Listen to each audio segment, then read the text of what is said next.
Welcome into a victory edition of Browns Live, powered by First Energy. I am your host, Nathan Zegura, joined as always by future Hall of Famer and Browns legend Joe Thomas. And on today's program, we're going to have Larry Ogunjobi in the player spotlight. Kareem Hunt, the star of Thursday night, he will be mic'd up. We'll go into the film room with the Hoff. He's going to break down Odell's touchdown and Myles Garrett's big sack. And of course, we're going to take questions from you, the best fans in the NFL. But let's get things kicked off with our head coach, Kevin Stefanski, in our game review presented by Serpentini Chevrolet. And Coach, what a game it was, your first victory. How did it feel to get it done in the home opener in front of the 6,000 fans? It sounded like 6 million there at First Energy Stadium. Yeah, you said it, Nathan. In front of those fans, I can't wait till the building's full because I can't imagine what it sounds like, because the 6,000 certainly did a nice job. We heard them. We felt them. It was fun to be under the lights with them and come out with a victory. Coach, Baker was really good last night versus the Blitz. He was 10 out of 13 for 137 yards and 2 touchdowns. I'm just curious, what does that say about the offense's development and understanding of the offense right now at this point in the season? Yeah, as a quarterback, you want them to blitz. You want them to come after you. There's less guys in coverage, so we need to have the mentality that when they do pressure us, when they do bring 5, 6, 7 guys, that we got to make them pay. And that's kind of what we're trying to build towards with some of the concepts that we're running, some of the schemes that we're utilizing in protection. So versus pressure, we're always encouraging our quarterbacks to make some big plays. And speaking of big plays, you made them. I want to ask you, last week, maybe you had some of those play action, the boots, you didn't get the results you wanted. You dialed up 2 right out of the gate, and then the third was the 43-yard touchdown to Odell Beckham. Was that you trying to tell your quarterback, look, we know you can do this. Let's get off on the right foot, and it obviously set up a big play on that 43-yard score to OBJ? We're just trying to put game plans together that attack the defense that we're facing and fit into what we do and what we believe in. So last night, that was the game plan. Obviously, when you can push the ball down the field on those type of plays, it's beneficial to our whole team. So we'll always search for ways to do that week in and week out, but it was fun to see it connect last night. What's it like having 2 stud running backs in the backfield, and how do you decide who to hand the football to down the stretch when you're trying to ice a game? Well, Joe, it is a nice feeling having those 2 dudes back there toting the rock. They push each other, they compete. You should see them out there on the practice field. It's going to be a balance. It's never going to be 50-50, but it's a balance in terms of who's touching the ball and where you're putting them in different spots. But it's definitely a good problem to have. I don't see it as a problem, but it's definitely a good issue to have if it is one at all. Browns didn't have more than 200 yards rushing in a game last year. You do it here in week 2. But talking about those 2 backs, first 3 quarters, it was about 75% Chubb, 25% Hunt. And then it almost seemed unfair to unleash a guy that was that quick, that fresh in the fourth quarter as he dominated the Bengals defense that had been on the field for a while. Was that kind of the plan? Hey, let's wear him down and then let's have Kareem come in here and finish it up. I mean, I think that's a lot of times what you get with a 1-2 punch. You have Nick, who's an outstanding running back, and he's hard to get on the ground. I mean, he's a physical runner. And then you come in with Kareem, a slightly different style. They're both great in their own right, but it's hard on a defense when you're trying to defend one style and another one comes in late in the game, like you mentioned. It certainly was effective. Coach, thank you so much. We will talk with you again later in the show. But coming up next, we're going to take a look at Pro Football Focus's #1 graded interior defensive lineman for Week 1, Larry Ogunjobi, in the player spotlight when Browns Live, powered by First Energy, returns.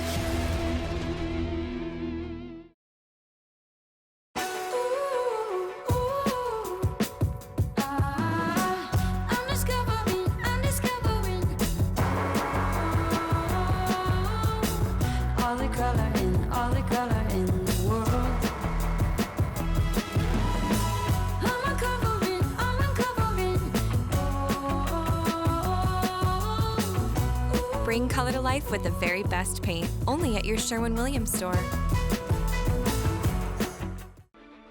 Our students don't just read books or write papers. They forge new paths and new ideas. At LECOM, we build medical professionals who excel. We create the foundation of a better world. We seek new ways to aid others. We lead the next generation. We guide the future of medicine. At LECOM, we make doctors.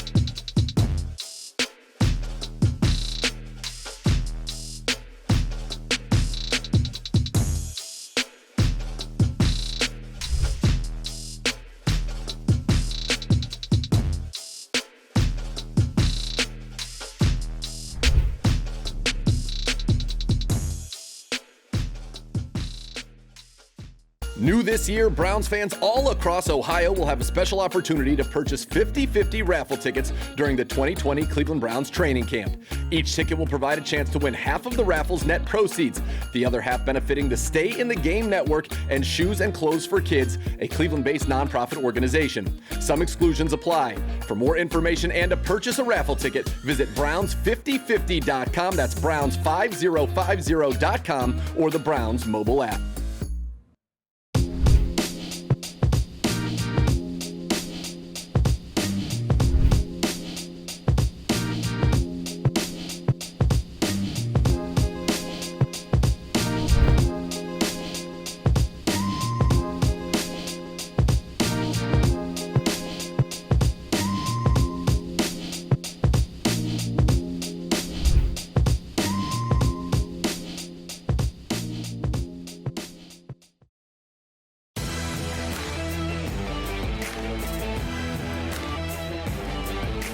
Jackson underneath center, gives the ball off, fullback got hit, fumble, loose ball on the ground, Browns have it! As the Browns come up with a huge turnover, as Myles Garrett scoops up a loose ball, Larry Ogunjobi stripped it, and Myles Garrett scooped up the football. Welcome back to Browns Live, powered by First Energy. Nathan Zegura alongside the Hoff, Joe Thomas. And Joe, depth at all positions is important, especially on the defensive line. And Thursday night, you went into that game without Olivier Vernon. Adrian Claiborne goes out early. Porter Gustin, Joe Jackson get the call. Gustin made some huge plays. How important is it to have that next man up and to have that depth, next man up who can actually get the job done? You want a good rotation on that defensive line because those guys just get tired, right? As an offensive lineman, all I have to do is block my man, take 5 steps down the field, and then go jog to the next spot where the huddle is going to be. For a defensive lineman, though, they are chasing the football down and trying to get it on every single tackle. So they get at least 3 times as tired on every single play as an offensive lineman. So having guys that can come in and keeping that rotation fresh, giving Myles that rest maybe on 2nd and 6, 2nd and 7, so that he can come in and be fresh as a daisy when it comes to those 3rd down situations when you really want all of your studs on the field. 5-star Porter Gustin, some huge plays near the goal line. And while Gustin shined brightly on Thursday night, this guy, Larry Ogunjobi, he shines every single time the Browns take the field. Pro Football Focus's #1 graded interior defensive lineman so far this season. And he sat down with our very own Andrew Gribble in the Player Spotlight, brought to you by Electronic Merchant Systems. All right, we're joined by Browns defensive tackle Larry Ogunjobi. And Larry, a tough start to the season, but what did you see from your teammates and kind of the resiliency they've been able to show already here? Just the ability to continue to fight. You know, not every game is going to go the way you want to, and we have to just continue, just understand how to face adversity and just find ways to, you know, get the W at the end of the day. I mean, there was times where we could have, you know, there's a lot of times where we could have cleaned up and made certain plays that we got to make, but you know, you just got to keep on fighting. You never know, like, when that one break will come, when that one fumble or turnover can, you know, change the whole course of the game. So we just got to continue to fight, continue to grind, and just continue to work. Short week, so we can't really dwell too much on it. What have you learned about this defense so far in terms of what you guys have dealt with from an injury standpoint? Next man up mentality. You know, it kind of sucks when you got, you know, guys going down, but you know that is the nature of the game. You know. And, you know, just next man up. You feel me? Like, everybody trains as a starter. Everybody, you know, prepares and works hard. So when your number is called, you have to be ready to answer. Now, there's young guys at linebacker, a lot of injuries in the secondary. How much is the defensive line kind of taking it on its shoulders to kind of carry this defense through the early part of the season? Like they say, it starts with us, you know, so where we go, the team follows. So we have to, you know, we understand that. We understood that, you know, coming into it. So, it doesn't change our level of work. You know, we continue to grind, we continue to work hard, but we just know that, like, it starts with us, and we have to be the ones to set the tone and, you know, kind of push that mantle. So we got the guys around to do it. You feel me? Myles, Olivier, me, Sheldon, Jordan, all those guys, you know, like Claiborne, like, we have the pieces. So, and then I feel really confident in, you know, the linebackers and the secondary. So I feel like we just have to, like, sometimes you just get in certain situations where it's just like you don't want to, people want to hit the panic button, but it's just like, it's just one of the things where, hey, you know, see what you did wrong, see what you did well, correct it. the only way you can start winning is by stop losing. You feel me? Like, you can't beat yourself. So just you take care of the little things, and I think the big things will take care of themselves. So attention to detail, all that kind of stuff, and just understanding that it starts with up front, and we have to be able to make big plays, impact plays to help change the game. So. All right, Larry, thanks for joining us, and good luck with the rest of the season. Thanks. Larry Ogunjobi certainly has been a force in the middle, a relentless motor, high energy. Speaking of high energy, the Browns fans, 6,000. May as well have been 6 million. And if you want to have a chance to be a part of that, First Energy wants to see your best fan energy this season. Submit a picture or video displaying your Browns fandom using the hashtag BestFanEnergy on social media for a chance to win 2 tickets to a Browns game this season. Joe, you saw the Browns fans. They were going crazy. How awesome is it that our partners at First Energy are giving fans the chance to get in the stands and represent the Dog Pound? Yeah, the Dog Pound was incredible last night. I've mentioned it a couple times on Twitter that was the best viewing and listening experience that the NFL has had thus far. Those 6,000 Browns fans last night were unbelievable. They made a difference on the field, made a huge difference in the broadcast, because it was fun hearing the cheers and the boos at exactly the right moments. And for just a little bit of time, we kind of forgot about the crazy COVID pandemic that we're dealing with right now. Just got lost in the Browns win. We certainly did. The players gave the fans a reason to be loud, and they absolutely brought it. And one player in particular who made the crowd go crazy was Kareem Hunt. We've got him mic'd up next when Browns Live, powered by First Energy, returns. You know how these things start. You hear the buzz about Wendy's life-changing breakfast. Hand-cracked eggs, oven-baked bacon. So you try the Breakfast Baconator, love it, and have to tell your friend. They try it, can't believe it, and have to tell their friend. And so on, and so on, and so on, and so on. And so on to Wendy's, where you can buy any of these and get another for just $1. We got you. Because of this, we built the most powerful Ford Explorer ever, with 400 horsepower.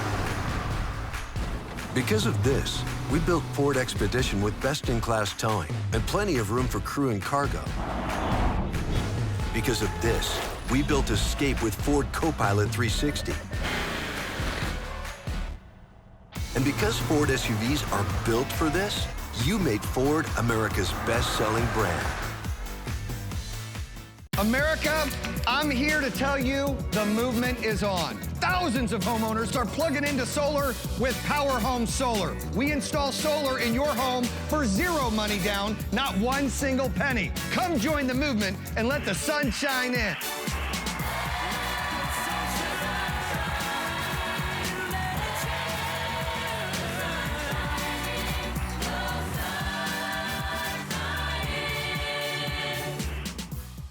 The Cleveland Browns are tremendously grateful for those who continue to serve on the front lines during these extremely challenging times. As a way to show our appreciation and as a part of our Hats Off to Our Heroes Foundation, we will honor a frontline worker for each week of the season.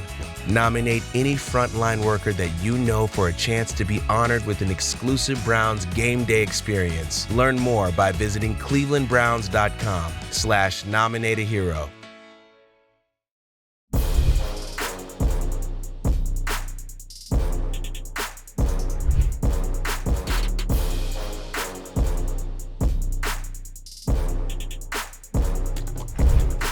That's the elegance of having a mustache. Cleveland Brown fans, can you say go Browns?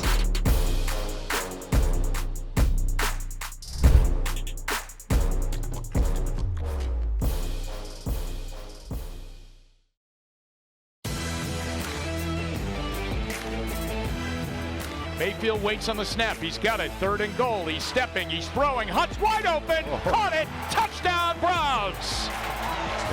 Couldn't miss that one. Kareem Hunt was wide open as he leaked out of the backfield on the right side, caught it, and tumbled into the end zone with a back pedal. Let's go. Let's go. That's how you put it. Well, Welcome back to Browns Live, powered by First Energy. Nathan Zegura and the Hall of Famer, Joe Thomas. Joe, running game, dominant. Last year, you didn't have a single game with more than 200 yards rushing. Week 2 of this year, Chubb and Hunt combined for 210 yards rushing and 3 touchdowns on the ground. I'm sure it brings a tear to an offensive lineman's eye.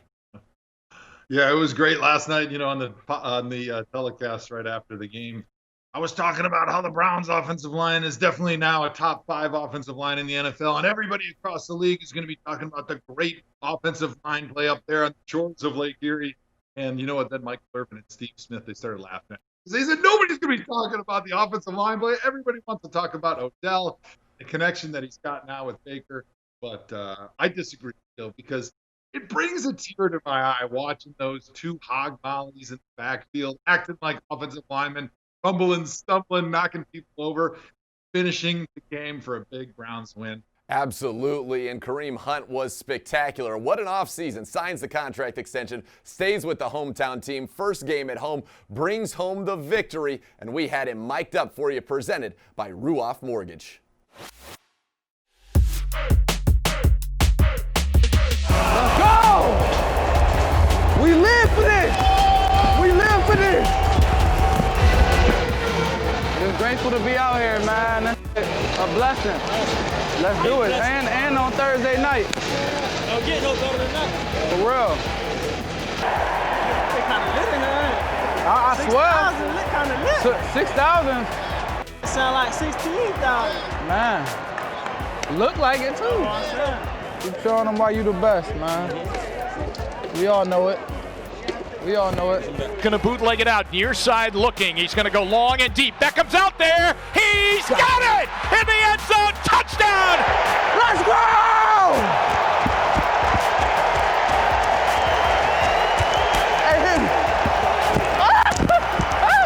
Wow, 43 yards, a beautiful shot. That's that man. That's that man. Baker looking good, boy. Gotta keep it up now. 3rd and goal, he's stepping, he's throwing, Hunt's wide open, caught it, touchdown Browns! Kareem Hunt was wide open. Let's go, Reem. Let's go, Reem. Let's go. That's how you put it out. You already know. Woo! There go that one. Let's go. Let's go. I love it. I love it. Hell yeah. Let's go. Hey, babe. Let's go score. Hey. Ain't nothing wrong with going down and scoring and then getting a stop and going back down there and scoring again and then, hey, you feel me? Let's keep it rolling, 6. Keep going, baby. Come on. I need y'all right now. Hey, let's go, bro. Hey, let's put them away. Let's go score right now. Mayfield gives. Here's Hunt skipping right side. He's going to go in, and he's in and over. Touchdown! And the Browns are going to be winners on Thursday Night Football. The final score, the Browns win it 35-30 over Cincinnati. It is beautiful to see the joy Kareem Hunt has playing the game. It's beautiful to see how he runs the ball. And when you run it, Joe, that sets up play action, and you have a chance to hit some big plays. And let's look at one of those big plays. This is one that Steve Smith and Irv might like because it's Baker Mayfield to Odell Beckham Jr. Let's take a look here at the formation. We're going to move Harrison Bryant over. He's going to play a strong side fullback. They're going to fake that wide zone, boot it to the left. Baker and Odell do the rest. Yeah, everything in this offense is going to be set up by the effectiveness of the running game. And you see Baker doing a great job sticking the football out there, making everybody think that it's the run. You want it to smell, sound, and feel like run. And then Baker and Odell do the rest. Odell gets that inside leverage. The safety's in the middle of the field. So Baker sees that, and he knows as long as Odell does Odell things and he's able to shake that defensive back, get him to stop just a second right here in that route, you know that Odell's going to win that route 9 times out of 10 about. He's got room there. Just don't trap him on the sideline. Keep it catchable. Touchdown Browns. Now, defensively, Myles Garrett, you wanted to see a big play. You got it. Game-changing play here for Myles. Yeah, it was great to see Myles Garrett slide down into that defensive tackle position. Here, he does a great job right off the snap. Watch with his right foot. He fakes to the inside, which what it does to the right guard is it stutters him for a second and gets him a little bit confused, thinking Myles going to go to the inside. Makes that over adjustment, takes the big step to the inside. That's when Myles beats him with his quickness to the outside. This is almost exactly the same type of stuff we saw when Miles was a rookie, when they would slide him inside, put him at defensive tackle, and they would make things really difficult on big guards because as a guard, you're used to seeing one speed all night, and all of a sudden Miles Garrett lines up over you on third down, the very first time you're seeing him in the game, and it's a different speed. And a lot of times what happens is he either just beats you inside clean because he's so much quicker than what you're used to, or in this case, you get so worried and so concerned about how quickly he's going to move to the inside that you over adjust. And what happens is when Miles makes that move back to the outside, out of position, you take a big step, a big drop step, and you open up your shoulders and you give your tackle no chance to pass off the twist. Actually, in this game, what they wanted Miles to do was hit the hip of the tackle and loop the defensive end into the inside, but Miles wins so quickly and so cleanly, he's able to get the sack fumble, and people in Cleveland are going nuts. And Miles is going nuts as well, and I'm sure head coach Kevin Stefanski was pretty fired up. That was a huge momentum play made by your superstar, and we'll talk with the head coach when Browns Live, powered by First Energy, returns.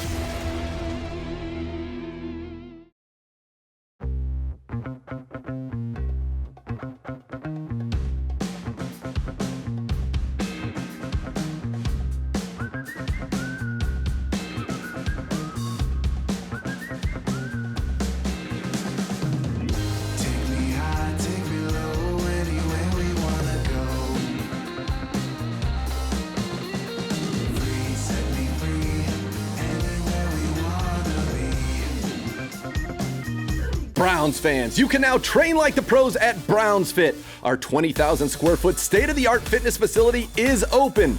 Browns Fit creates a safe and healthy environment for members and guests and showcases the latest in innovative fitness technology with personal training and much more. Located in the flats of downtown Cleveland on the second floor of the Aloft Hotel. Specials for Browns Fits are available for a limited time, so act now. Visit us at brownsfit.com today to become a member and train like the pros.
I can catch that. Pass you. You see my highlight tape yet?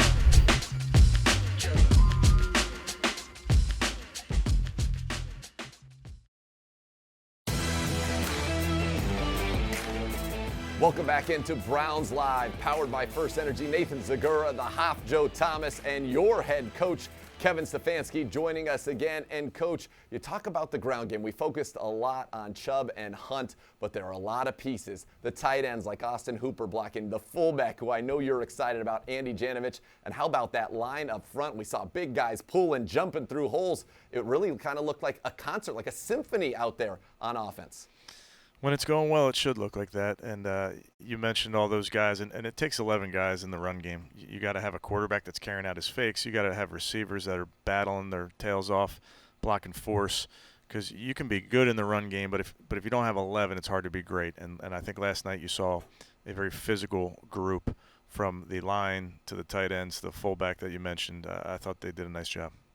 As an offensive lineman, I always appreciate the blue-collar guys that get overlooked a little bit. Who, from your perspective, after you watch the film, can you talk about and effusively praise and maybe elevate that some of us at home that maybe weren't watching with that critical eye did maybe notice the great game that they had?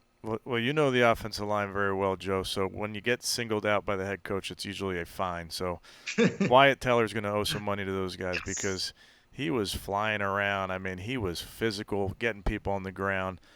Sometimes it's not perfect. Sometimes the technique's not perfect. But the way he was attacking his man and winning his one-on-ones was really impressive.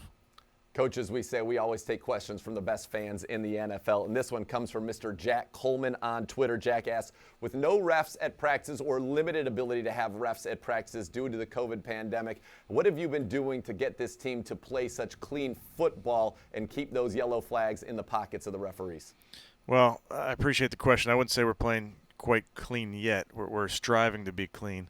Had another 8 penalties last night. The personal foul penalties are the ones that are really killer. But what we've done is we've had refs at practice the last couple of weeks for the regular season, and you have to be mindful of it. You got to coach it. You got to make sure the players understand what's at stake, and they got to have clean hands. And we're really trying to eliminate the pre-snap and the post-snap penalties. So lining up correctly, staying out of the neutral zone, and then after the whistle, we just can't have any of the things that tack on unnecessary penalty yards. You guys really looked pretty good down the stretch. You kept the game close. How important is it for this offense to be able to have a close game where you can threaten that defense with that play action pass and you can get the appropriate suck from the defense that you need in order to open up those holes in the secondary to hit those deep shots?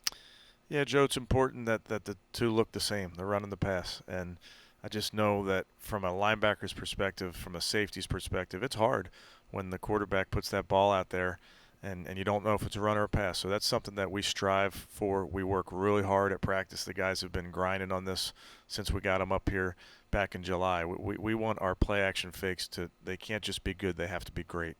And that's not just the cue, that's not just the runner, it's the line having a low hat. As you well know, it's the tight ends being involved. So it's really takes all 11 to make the play action game go.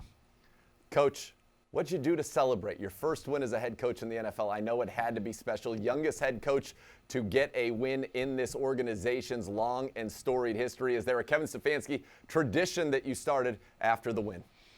Go to bed. It was a late night, man. That was a school night for me. So got home. I was fortunate to have my family around me. My son woke up. He had gone to bed, but he woke up around 3 in the morning, came in and asked if we won. So it was fun to tell him that, yes, we did. Awesome. Coach, thanks so much. Hope you get to enjoy that over the weekend, as I'm sure you turn your attention to the Washington football team and the business at hand coming in week 3. Thanks, guys. All right, Coach Stefanski there, and we want to thank you for being with us once again on Browns Live, powered by First Energy. But before we sign off, we want to take a moment to recognize a frontline worker who has made a tremendous impact in our community during the pandemic. Each game during the regular season, the Browns will honor this individual prior to kickoff as parts of our Hats Off to Heroes program. This week's hero is Don Johnson, the Health and Wellness Coordinator for East Cleveland City Schools. When the pandemic started to impact the youth of East Cleveland, Dawn and her team worked tirelessly to prepare over 60,000 meals to feed the students who depended on school lunches throughout the week. Dawn, from all of us at the Cleveland Browns, we thank you. And thank you to the Huff. Oh boy, it was a lot of fun getting to be a part of a victory edition of Browns Live. Don't forget to check out Browns Countdown Sunday, 11 a.m. on News 5, and we'll see you next week.